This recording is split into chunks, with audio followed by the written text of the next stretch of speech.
नमस्कार. पुन्हा आपलं स्वागत आहे आपल्या YouTube चॅनलवर, ज्याचं नाव आहे लॉ अँड मी. मागील व्हिडिओमध्ये आपण पाहिलं की महिलांकरता त्यांचं संरक्षण करण्यासाठी एक कायदा प्रस्थापित करण्यात आला. त्याचं नाव आहे कौटुंबिक हिंसाचारापासून महिलेचं संरक्षण अधिनियम 2005. तर आता आपण पाहणार आहोत की ह्या अधिनियमाप्रमाणे, या कायद्याप्रमाणे महिलांना काय संरक्षण दिले गेले आहे. तर चला पाहूयात त्याबाबतची थोडक्यात माहिती. सर्वप्रथम कोणताही वाद झाला तर तो वाद समोपदेशाने म्हणजेच सलोख्याने समजुतीने मिटावा, याकरता सदर कायद्यानुसार 2005 मध्ये जो कायदा प्रस्थापित केला त्याच्यामध्ये सेक्शन 14 प्रमाणे काउन्सिलर म्हणजेच समोपदेशक नेमणूक करण्यात आली. ह्या समोपदेशक जो आहे तुमच्यामध्ये झालेला वाद सलोख्याने मिटतोय का याची पाहणी करतो, तुम्हाला समजवण्याचा प्रयत्न करतो. ज्याच्यावरती अत्याचार झालाय व ज्यांनी अत्याचार केलाय त्या दोघाही व्यक्तींना समोर बसून त्यांना पूर्णपणे कायद्याची माहिती देऊन त्यांचं समुपदेशन केलं जातं. त्यानंतर येतो कलम 8 आणि कलम 9 प्रमाणे कोणताही सरकार म्हणजे राज्य सरकार असो किंवा भारत सरकार असो एक प्रोटेक्शन ऑफिसर नेमतं. या प्रोटेक्शन ऑफिसरचं काम आहे की प्रत्येक ज्या महिलांवरती अत्याचार झालाय त्या महिलांचं संरक्षण करणं, त्याची माहिती घेणं, त्याचा अहवाल तयार करणं आणि तो पोलीस स्टेशन किंवा जवळच्या मॅजिस्ट्रेटला त्याची माहिती पुरवणं. आता ह्याचं थोडक्यात कार्य काय, तर त्या थोडक्यात कार्य असं आहे की तुमची जिच्यावर अत्याचार झालाय त्या महिलेची संपूर्ण माहिती घेणे, तुमच्यामध्ये तुमची माहिती जी आहे ती कोणत्याही पोलिसांना किंवा मॅजिस्ट्रेटला पुरवणे, तुमच्यावर झालेला अत्याचार आहे त्याच्यावरती अहवाल तयार करणे, तो अहवाल मेहरबान कोर्टामध्ये दाखल करणे, तुम्हाला संरक्षण पोहोचवणे, तुम्हाला तुमच्या मुलांची कस्टडी करून मिळवून देणे, तुम्हाला आर्थिक आणि सामाजिक स्टॅबिलिटी तयार करून देणे इत्यादीचं काम हे प्रोटेक्शन ऑफिसर करत असतो. दुसरं आहे सेक्शन 12. तुम्हाला जर प्रोटेक्शन ऑफिसरकडे जायचं नसेल तर तुम्ही सेक्शन 12 प्रमाणे मेहरबान कोर्टामध्ये तुमचं जे जवळचं कोर्ट आहे तुमचा दावा दाखल करू शकता.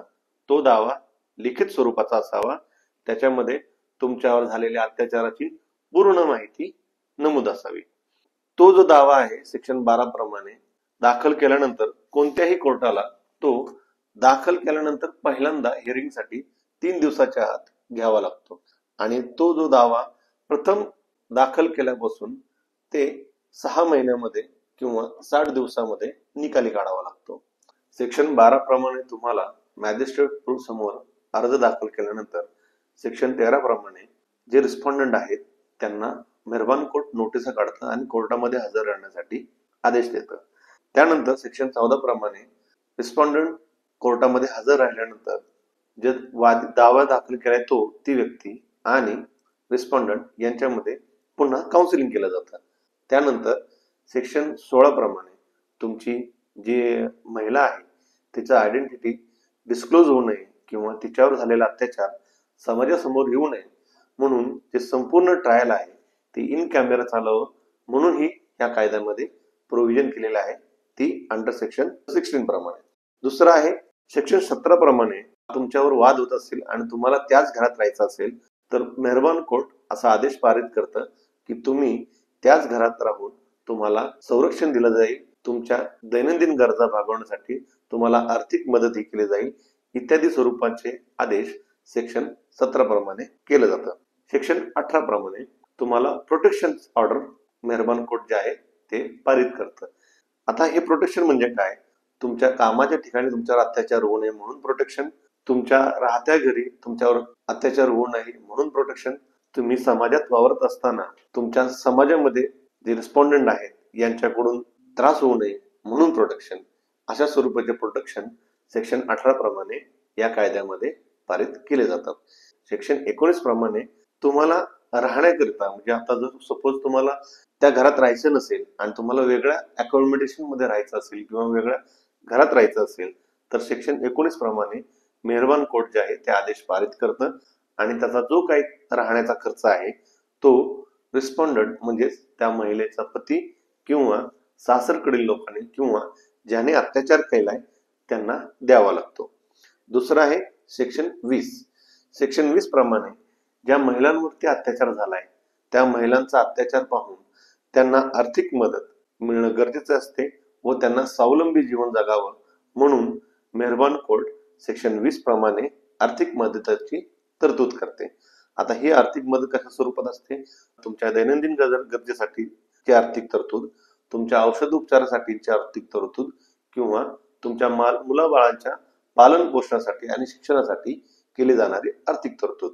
सेक्शन 21 प्रमाणे तुमच्या मुलांची कस्टडी मागता येते.